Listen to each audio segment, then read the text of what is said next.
Assalamualaikum warahmatullahi wabarakatuh. Waalaikumsalam warahmatullahi wabarakatuh. Alhamdulillah wassalatu wassalamu ala Rasulillah Muhammad ibn Abdillah. La haula wa la quwwata illa billah, amma ba'd. Syukur kepada Allah, selawat dan salam tetap tercurah ke hadirat junjungan kita Nabi besar Muhammad sallallahu alaihi wasallam. Semoga kita beserta keluarga, anak, cucu, keturunan kita semuanya diaku sebagai umatnya Rasulullah sallallahu alaihi wasallam.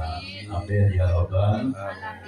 Semoga barokahnya orang tua, barokahnya mertua, barokahnya seluruh guru-guru kita, wabil khusus barokah karamahnya Sultan Aulia Syekh Abdul Qadir Al-Jilani radhiyallahu anhu, Allah limpahkan kepada kita semuanya. Amin ya rabbal.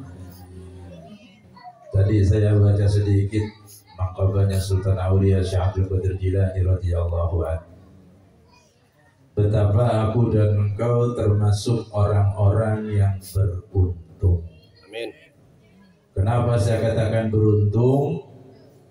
Karena dalam Jawahirul Ma'ani fi Manaqib Syekh Abdul Qadir Al-Jilani radhiyallahu anhu, beliau sampai mengatakan,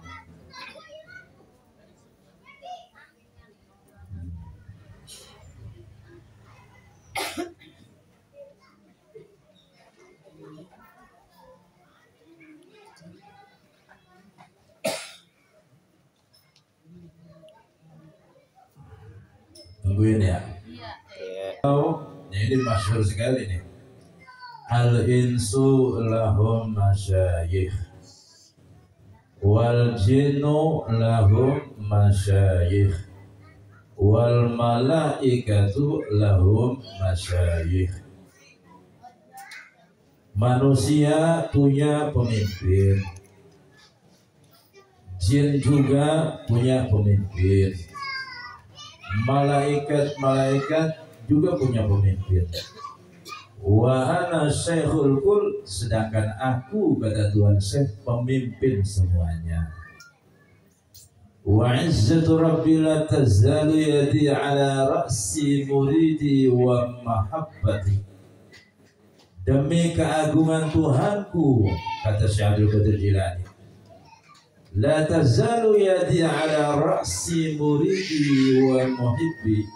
Tidak henti-hentinya aku memegang kepala murid-muridku dan para pencintaku.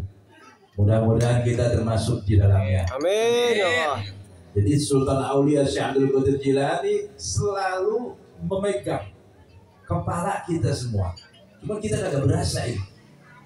Kalau berasa mungkin kita agak berat ini, tangan siapa ini? Karena tangan Syekh Abdul Qadir begitu lembutnya sampai agak berasa. La tazalu yadi ala murid ala ra'si muridi wa muhibbi. Tujuannya apa? Walawin kashafat auratuhum fil masyriq wa ana fil maghrib lamadattu yadi ilaihim. Sekiranya muridku itu ada di barat sedangkan aku ada di timur, dari ujung ke ujung, Allah panjangkan tanganku sampai bisa melindunginya, menutupi segala aib-aib murid-murid dan para muhibbinnya. Amin ya rabbal alamin. Ini salah satu keberuntungan.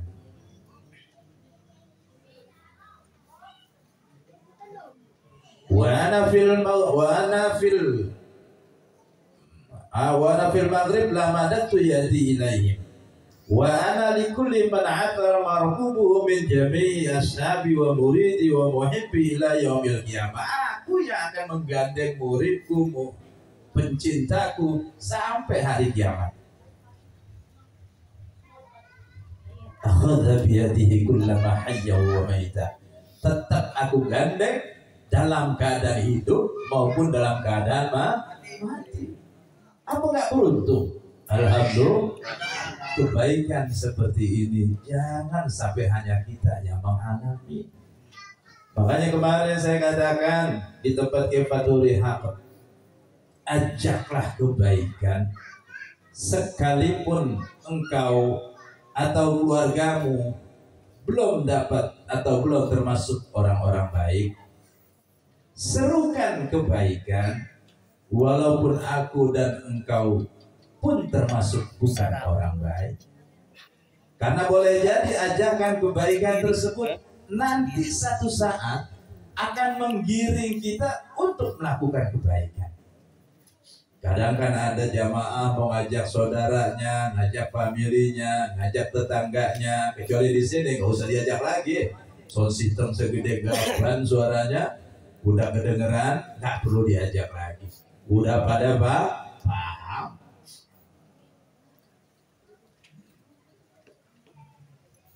Jangan kecil hati ketika engkau mengajak kebaikan lalu orang mengatakan keluarga lu aja belum benar. Banyak yang begitu ya. Jangan ngajak orang, ngajak tuh keluarga lu dulu, saudara lu, ponakan lu, atau anak lu sekalipun. Tidak, sekalipun keluarga kita belum bisa diajak kebaikan, family kita belum bisa ikuti kebaikan, jangan berhenti mengajak kebaikan. Jangan pernah berhenti. Lalu bagaimana buat pelaku-pelaku penyeru-penyeru kebaikan? Jangan sampai engkau patah semangatmu karena ucapan-ucapan orang yang mengatakan lu aja belum benar, pakai ngajakin orang berbuat benar. Lu aja belum baik, ngapain ngajak orang berbuat baik? Sering begitu ya? Jangan pernah kau hiraukan. Karena yang demikian itu ada setan. Apa namanya? Setan yang menyusup di dalam hati kita sehingga kita tidak mau berbuat kebaikan, tidak mau menyerukan kebaikan, tidak mau mengajak kebaikan. Pahami ya? Bukan berarti supaya kamu bawa kemari majlis bikin besar. Tidak, saya tidak peduli mau majlis banyak, mau majlis sedikit, bukan urusan saya. Yang datangkan Allah. Gak datang juga gak didatangkan Allah. Terserah. Kalau kata orang Jawa, gak patian. Gak ada jamaah, gak patian. Gak ada yang ngikutin, gak patian. Betul. Yang datang kemari untuk engkau, gak datang juga ya buat engkau. Man amila sholihan fali nafsi wa man asaa fa'alaiha. Siapa yang berbuat kebaikan, dia akan mendapatkan kebaikan. Siapa yang menanam keburukan, dia pun juga akan memetik keburukan. Itu saja. Yang pasti ajakan kebaikan harus kita kumandangkan sekalipun aku dan engkau tidak termasuk orang baik. Makanya kata Imam Asy-Syafi'i radhiyallahu an, uhibbus sholihin walastu minhum. Aku cinta kepada orang-orang soleh, sekalipun aku tidak termasuk bagian orang soleh. Ini sama maknanya. Aku ajak kebaikan siapapun, dimanapun. Makanya saya ngajak manakib ini dalam setiap kesempatan diisi ngisi maulid. Saya awali manakiban. Saya kenalkan dzikir kepada Allah. Saya kenalkan Syekh Abdul Qadir Jilani. Apa tujuannya?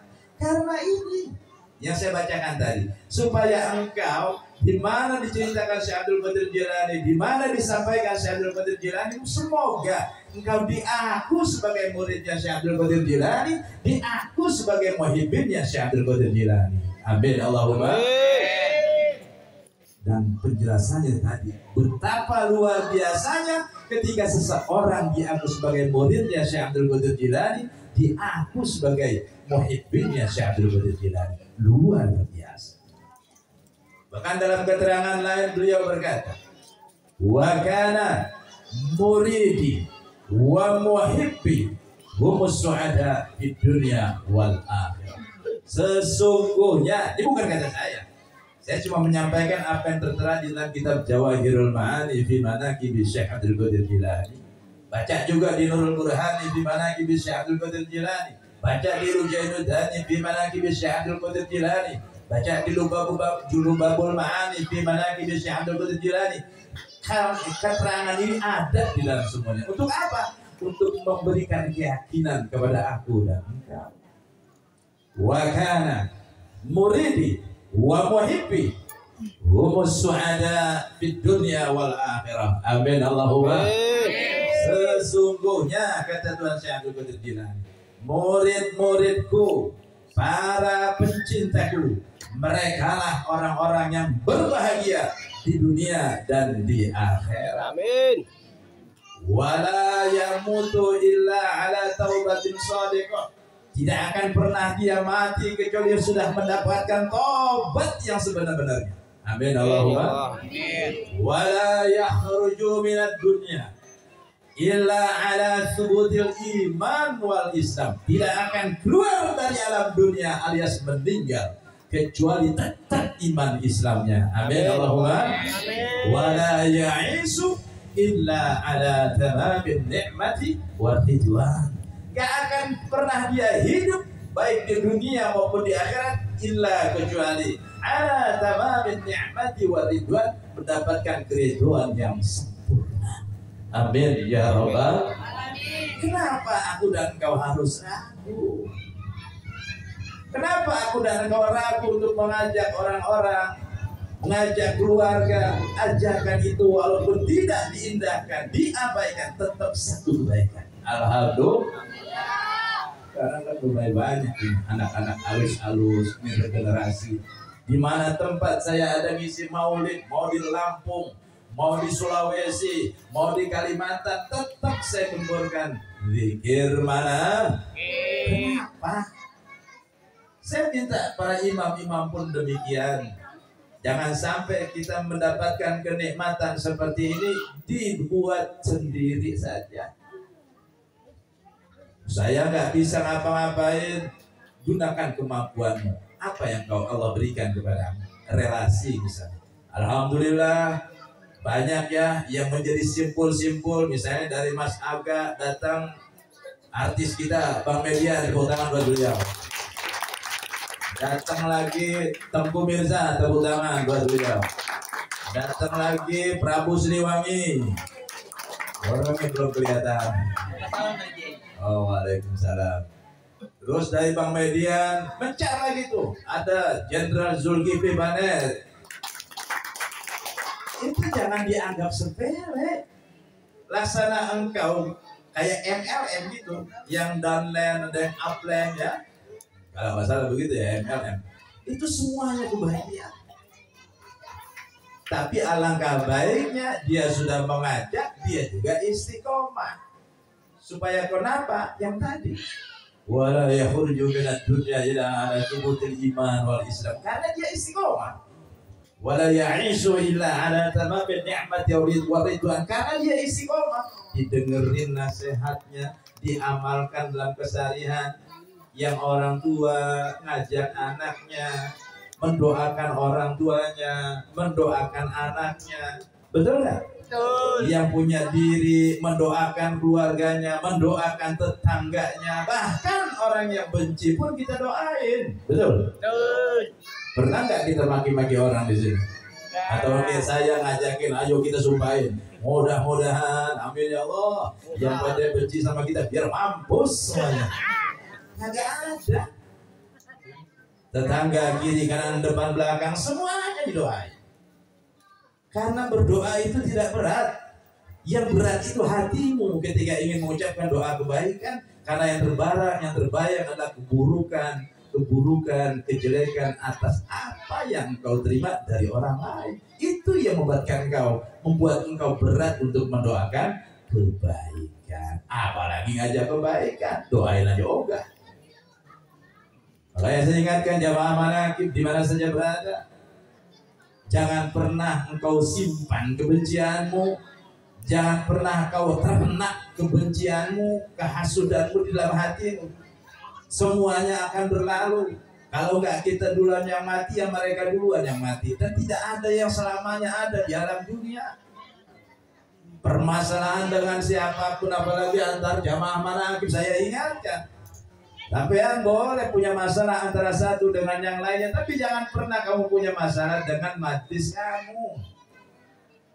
Makanya saya suka sekali apa yang dikatakan Abah Kata beliau, kalau kamu sudah tidak cocok dengan aku, ya, cari guru yang lain, cari kiai yang lain, cari ustadz yang lain. Kalau memang sudah nggak cocok, nggak patihan, nggak ada jamaah juga, betul nggak? Betul. Suruh cari, tapi jangan kamu, saya ridho, saya ikhlas asal satu, jangan cari Tuhan yang lain. Kalau kamu sudah mencari Tuhan yang lain, saya tidak akan pernah ridho dunia akhirat. Tandanya gagal jadi jamaah manakib. Bukan berarti harus banyak jamaahnya, tidak. Kalau kamu sudah tidak cocok dengan zikir manakib, amalia ini, cari amalia yang lain. Silakan, saya ridho, saya ikhlas. Asal satu, jangan cari agama lah. Kamu ikut toreko, kamu ikut naria, kamu ikut ratib, ikut apa saja silakan. Asal jangan satu, jangan cari agama. Saya ikhlas, saya ridho. Ini namanya kita gak ada ikatan, gak ada paksaan. Gak harus kamu ikuti saya, gak harus kamu ada di sini, tidak. Bebas. Karena kita terlahir dalam keadaan merdeka. Makanya dikatakan oleh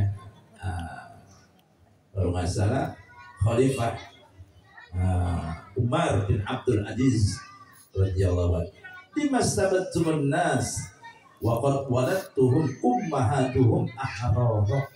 Kenapa kau perbudak manusia sedangkan mereka dilahirkan dalam keadaan merdeka? Oke, di sini nggak ada paksaan apapun, betul? Jangan pakai enak kagak enak, nggak enak kasih kucing. Kucing aja tahu makanan yang enak makan, lepein, betul nggak? Makanya di sini nggak ada nggak enak. Cocok lanjutkan, nggak cocok tinggalkan, selesai. Betul nggak? Itu dibuat perhatian, semuanya itu di mana saja. Saya harapkan ya jamaah manakib, kamu harus punya prinsip yang kuat, prinsip yang mantep, netep, nancap kepada Allah. Kalau kamu ragu kepada siapa? Kepada gurumu, kepada imammu, tinggalkan.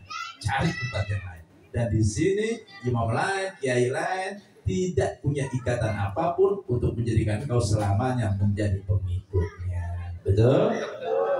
Jadi bebas, sebebas-bebasnya. Sama di majelis manakib ini pun demikian. Tapi alangkah baiknya ketika ini kaitannya dengan mengajak kebaikannya. Alangkah baiknya kau selalu istiqomah. Saya tidak menjamin, bukan kata Abah saja, kata siapapun penyuruh kebaikan, saya tidak menjamin engkau ikut manakiban kau akan masuk surga, nggak dijamin. Lawang imamnya juga nggak ada jaminan masuk surga, betul nggak? Siapa yang bisa menjamin masuk surga? Kiai mana? Pernah ingat cerita Rabi'ah al-Adawiyah? Ketika beliau begitu usulnya kepada Allah, dilamar oleh sufi besar yang bernama Hasan Basri, bukan Hashim Ali Basar. Dilamar oleh Zunnun al-Misri, debat sufi semuanya. Kata Sayyidah Rabi'ah al-Adawiyah, kau boleh melamar aku akan menjadi istrimu asal kamu dapat menjawab pertanyaanku. Silakan. Udah siap-siap ini tuh kiai-kiai ulama-ulama besar. Yang pertama kata Rabi'ah, apakah nanti kelak ketika aku mati dalam keadaan husnul khotimah atau su'ul khotimah? Nggak tahu. Sekali Zunnun al-Misri, sekali Hasan al-Basri menangis baru satu pertanyaan. Yang kedua, ketika aku mati nanti dihisab, ditimbang, apakah amal baik lebih baik atau lebih banyak ataukah amal burukku yang lebih banyak? Diam 1000 bahasa. Yang terakhir, ketika aku mendapatkan menjalani sirat, apakah aku akan selamat melalui sirat mustaqim ataukah aku akan terjerumus ke dalam nerakanya Allah? Gak ada yang bisa menjawab. Semua menangis. Akhirnya gak ada dilamar itu. Kira-kira ada nggak orang perempuan punya syarat begitu itu? Syaratnya harus punya mobil, harus punya rumah, harus punya penghasilan. Biasanya begitu ya. Tapi Rabi'ah al-Adawiyah nggak begitu. Akhirnya beliau pun selalu sendiri bersama Allah. Maksudnya apa? Maksudnya cobalah, ayo kita sama-sama. Tidak ada yang bisa menjamin orang hidup di akhirat itu masuk surga, nggak ada. Mau siapapun, semuanya itu hak prerogatifnya Allah. Karena itu haknya Allah, jangan kita mentang-mentang ada di dalam tempat kebaikan, beraktivitas kebaikan, lalu kita menghina orang-orang yang melakukan keburukan. Emang lu yang jadi panitia surga? Yang tahu kamu akan masuk surga, masuk neraka, dan lain sebagainya? Tidak ada satupun. Nah, karena tidak ada satupun, saya berharap saya dan jamaah jangan menghina orang yang berbuat keburukan, jangan mencela orang yang berbuat kemaksiatan, karena tidak tahu kita endingnya itu seperti apa. Aku dan engkau, endingnya gak ada yang tahu. Pernah saya ceritakan di hadapan jamaah begitu banyaknya, bagaimana seseorang setiap hari datang ke tempat pelacuran, kemudian dia beli minuman keras, kemudian dia taruh di rumahnya sampai belakang rumahnya penuh dengan botol-botol minuman keras. Ada Amer, apa Amer? Hah? Lu belakang nggak tahu lagi Amer? Anggur merah. Lagi nganggur mertua marah. Anggur merah Amer. Ada lagi Tommy, kopi miring. Ada lagi Manson, ada McDonald, ada macam-macam sudah. Jangan kamu berpikir itu menjadikan mereka sul khotimah, belum tentu. Dia datang ke tempat pelacuran, dia beli minuman keras, dia pulang ke rumah, istrinya berkata, "Abang, kamu kalau seperti ini terus." Nah, ini hebatnya istri yang baik ini. Gak peduli lakinya jahat kayak apa, gak peduli lakinya seburuk apa akhlaknya, kelakuannya, tetap disayang. "Abang," katanya, "kalau kamu melakukan ini terus, niscaya kau tidak akan ketika kau meninggal, kau tidak akan dirawat jenazahmu sama orang kampung, karena kau dianggap sampah masyarakat." Jawabnya apa? Adek, kalau kamu pengen tahu, nanti ketika aku mati, Sultan yang akan menyolatkan aku, para ulama-ulama Allah di Baghdad yang akan menyolatkan aku. Amin. Kata si ahli maksiat. Benar, mati itu orang. Akhirnya warga kampung ngelihat orang ini mati, dibuang di pelbak. Tahu pelbak? Tempat pembuangan sampah. Gak ada yang merawat. Saat itu Sultan Harun Ar-Rasyid lewat, dia melihat ada kaki nongol di sampahan. Kaki siapa ini? Langsung diomelin warga kampung, "Kenapa engkau tidak ngurus jenazah ini?" Lalu kata orang kampung, "Itu orang ahli maksiat. Setiap malam datang ke pelacuran, setiap hari dia minum minuman." Ini saya mau ingatkan kepada jamaah, jangan sekali-kali kamu mencela dan membenci sampai ke dalam hati. Lalu di mana rumahnya? Dianterin di pojokan, bawa pun apa ya, pun jengkol. Dianterin ke sana, istrinya menangis, "Abang, benar kan apa yang aku katakan? Kalau kau melakukan itu, maka kau akan dijauhi oleh masyarakat. Tapi kau tetap bersikukuh bahwa kau akan disolati oleh Sultan Harun Ar-Rasyid, kau akan disolati oleh ulama-ulamanya Allah." Nah, dia yang bawa Sultan Harun. Lalu dia tanya, "Kok bisa suamimu bilang seperti itu sedangkan kelakuannya begitu?" Jawabnya apa? Si istri yang tahu. "Ketahuilah wahai Tuan." Dia nggak tahu kalau yang di depannya itu raja. "Ketahuilah wahai Tuan, suami saya setiap malam berangkat ke tempat pelacuran. Di sana dia bayar itu pelacur, dikunci dia pelacur, ditungguin sampai pagi. Sampai kaya saya kagak dicolek-colek. Kemudian dia pulang ketemu saya, dia berkata, 'Alhamdulillah, satu malam seorang muslim terpelihara dari perbuatan keburukan.' Lalu dia beli minuman keras, dia bawa ke rumah, dia buang airnya, ditaruh, dikumpulin di belakang rumahnya, sambil berkata, 'Alhamdulillah, seorang muslim selamat dari minum-minuman ini, satu orang.'" Lalu Khalifah kaget. Kalau itu kebaikannya yang selalu ditutupinya, berapa ratus orang, berapa ribu orang yang selamat dari perbuatan keburukan itu, saat ini akan kuumumkan seluruh ulama-ulama di Baghdad menyolati suami. Masya Allah. Kira-kira ada yang begitu sini? Karena kagak ada husnuzon, baik sang, baik sang. Allahumma sholli ala Muhammad. Ya, jadi kembali kepada masalah manakib, ayo mantep netep nancuk, tetap istiqomah. Jangan pedulikan kiri kanan depan belakang. Yang penting kamu lahir sendirian. Kau nanti masuk kuburan sendirian. Yang menemanimu adalah amal kebaikan. Udah itu aja. Hinaan cacian yang masuk ke dalam telingamu, abaikan. Karena engkau tidak minta apapun kepada mereka. Engkau tidak minta dihormati. Engkau tidak minta makan. Engkau tidak minta rezeki dari mereka. Kau hanya pasrah, tunduk, patuh, tawakal kepada Allah. Selesai. Kenapa kita harus pusing-pusing? Sampai sini paham ya? Abaikan. Tapi jangan pernah keluar dari komunitas atau jamaah. Kenapa? Lembu, biri-biri atau kambing yang keluar dari kumpulan lebih rentan terkam oleh serigala. Karena mereka tidak ada yang saling mengingatkan. Kalau begini kan, teman ngaji bareng-bareng pulang saling menceritakan, saling mengingatkan. Kalau sendirian siapa yang mau ingatin? Main HP buka-buka terus, TikTokan ya. Buka lagi snack video, buka lagi N-triple-X, buka lagi hamster, udah lain lagi lah itu. Namanya media sosial. Selalu yang baik, yang buruk, yang cakep, tergoda lah kita. Buka lagi penasaran, yang Jepang kayak apa ya? Jepang penasaran, Arab kayak gimana ya? Buka lagi. Enak dah keterusan. Sembahyang.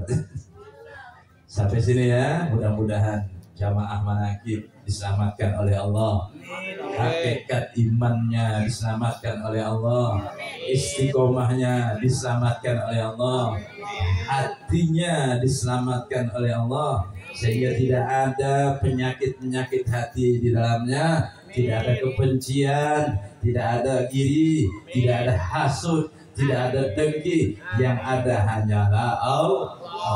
Karena yang ada hanyalah Allah, semuanya kita lihat atas kuasanya Allah. Orang menghina kita, alhamdulillah kuping kita bisa dengar. Kalau bolot, jangan kata dihina, dipuji aja, diam aja, kecuali kopi sama rokok. Nah, nyaut itu si bolot. Bini ngomel, alhamdulillah, berarti bini kita bisa ngomong.